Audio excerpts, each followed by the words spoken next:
Assalamualaikum warahmatullahi wabarakatuh.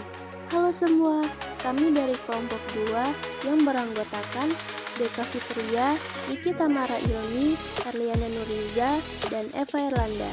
Di sini kami akan menjelaskan materi mengenai interaksi antar partikel dan interaksi antar molekul. Selamat menyaksikan. Di sini saya akan menjelaskan tentang kecenderungan titik leleh dan titik didih pada golongan halogen. Jadi berdasarkan tabel yaitu terdapat molekul F2, Cl2, Br2, dan I2. Dan dapat informasi bahwa titik leleh dan titik didih molekul diatomik kelompok unsur halogen meningkat seiring meningkatnya massa molekul dalam satu golongan atau dari atas ke bawah. Nah, jumlah elektron berbanding lurus dengan massa molekulnya. Akibatnya, kebolehpolaran suatu molekul semakin tinggi seiring bertambahnya massa molekul. Selanjutnya itu tentang proses terbentuknya interaksi antar molekul pada golongan halogen. Jadi dijelaskan pada gambar bahwa pada gambar A yaitu molekul nonpolar mempunyai sebaran muatan lautan elektron setimbang dan simetris dalam keadaan normal, sehingga elektron terdistribusi merata dalam molekul.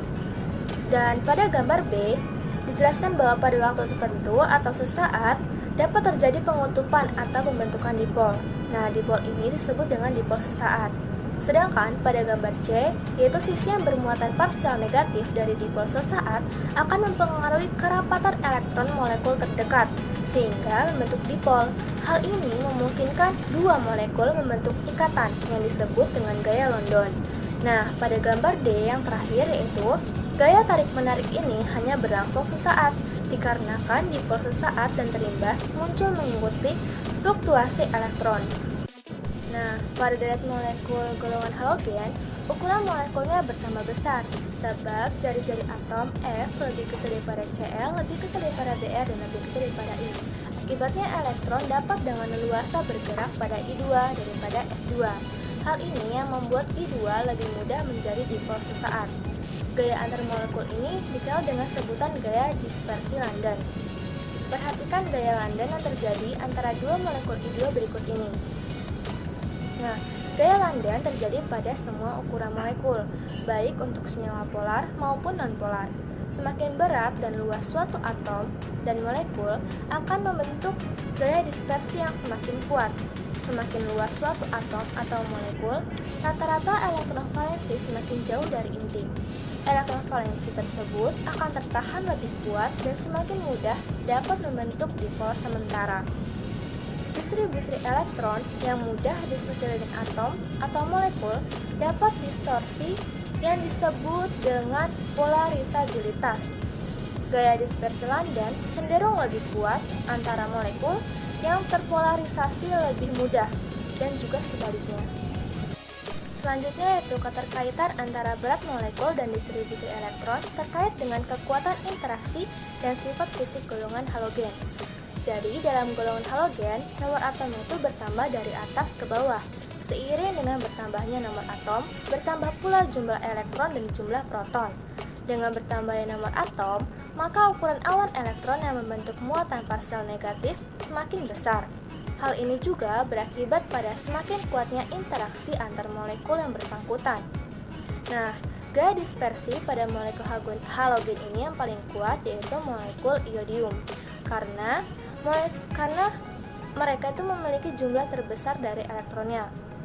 Gaya yang relatif kuat menghasilkan titik leleh dan titik didih yang tertinggi dari kelompok halogen. Gaya ini cukup kuat untuk menahan molekul iodium berdekatan dalam keadaan padat pada suhu kamar.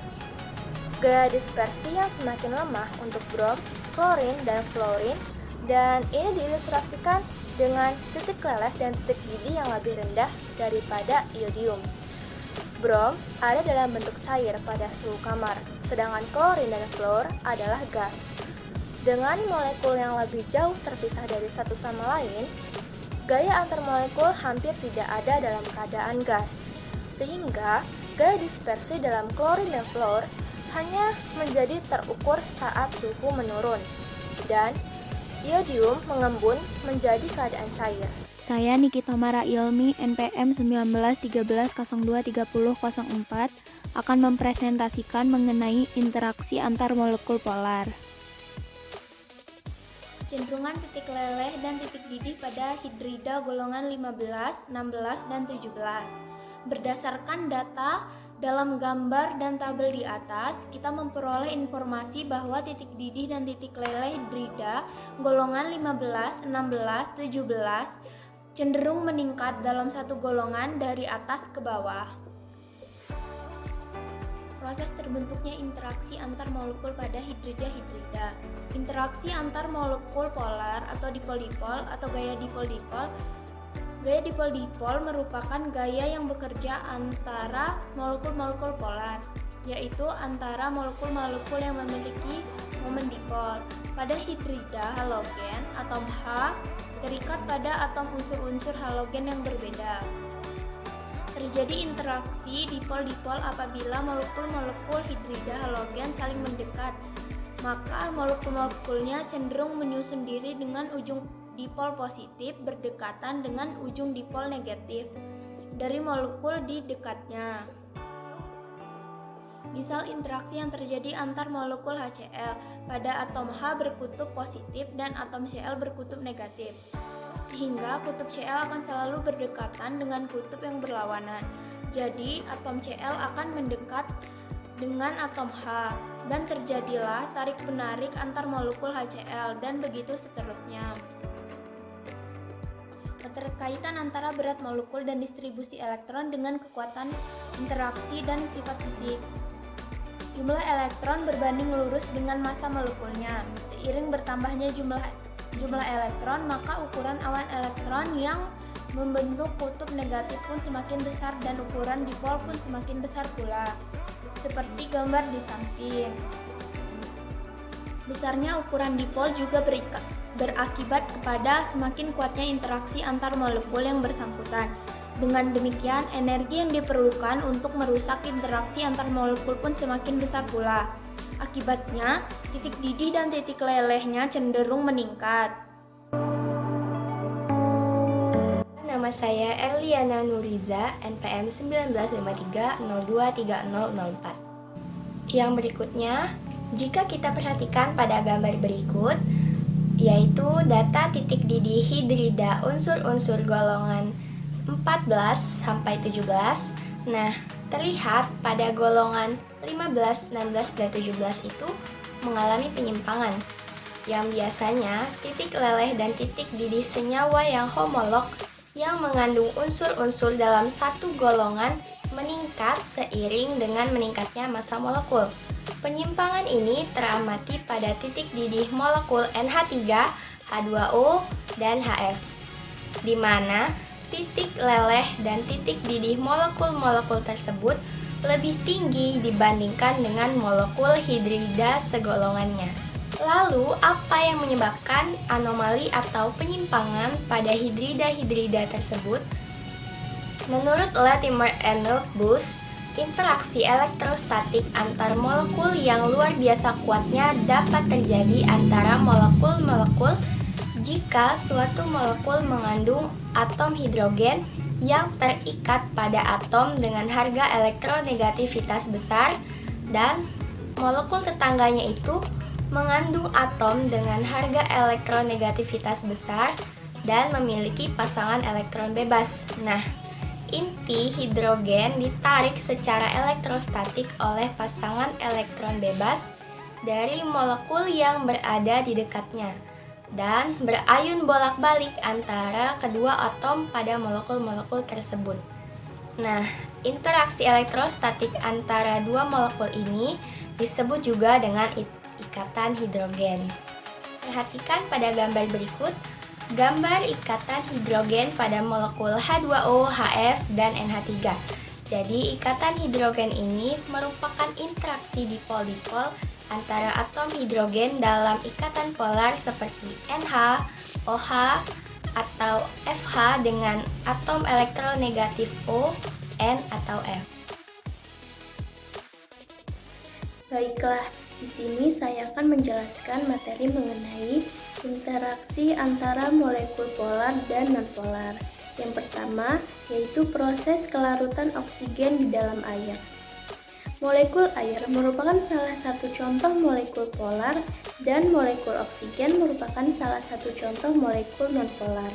Seperti yang telah diketahui bahwa makhluk hidup menghirup oksigen saat bernapas.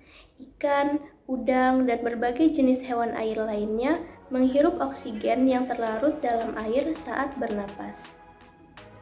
Dalam hal ini, berarti oksigen terlarut dalam air. Proses kelarutan oksigen dalam air dapat terjadi karena adanya suatu interaksi antara molekul, yaitu interaksi dipol-dipol induksian, atau yang termasuk ke dalam gaya van der Waals. Apabila molekul air atau molekul polar dan molekul oksigen atau molekul nonpolar berada pada jarak tertentu, distribusi elektron pada molekul oksigen akan terganggu dengan gaya yang dilakukan oleh molekul air tersebut. Dipol yang dihasilkan dalam molekul itu disebut dipol terinduksi, sebab pemisahan muatan positif dan negatif dalam molekul nonpolar itu disebabkan oleh kedekatan dengan suatu molekul polar. Setelah proses induksi yang berlangsung lama, maka antara kedua molekul tersebut terjadi gaya tarik elektrostatis yang disebut dengan gaya dipol-dipol induksian. Dengan adanya interaksi tersebut, oksigen bisa larut dalam air, dan hewan air pun bisa bernapas menggunakan oksigen yang larut dalam air tersebut. Kemudian, proses terbentuknya interaksi antar molekul polar dan nonpolar. Apabila molekul polar dan molekul nonpolar pada jarak tertentu, molekul polar dapat menginduksi molekul nonpolar, sehingga pada molekul nonpolar terjadi dipol induksian. Dapat dilihat pada gambar A. Setelah proses induksi yang berlangsung pada gambar B, maka antara kedua molekul tersebut terjadi gaya tarik elektrostatis yang disebut gaya dipol dan dipol induksian. Selanjutnya, contoh lain interaksi antara molekul polar dan nonpolar. Etanol merupakan salah satu contoh molekul polar yang berwujud cair pada suhu kamar dan bersifat volatil atau mudah menguap. Kemudian, iodin merupakan salah satu contoh molekul nonpolar. Pada suhu kamar, iodin berwujud padatan. Apabila iodin dilarutkan dalam etanol, hal ini akan menyebabkan sifat volatilitas etanol berkurang. Berkurangnya volatilitas etanol tersebut akibat adanya interaksi antara molekul etanol dan molekul iodin.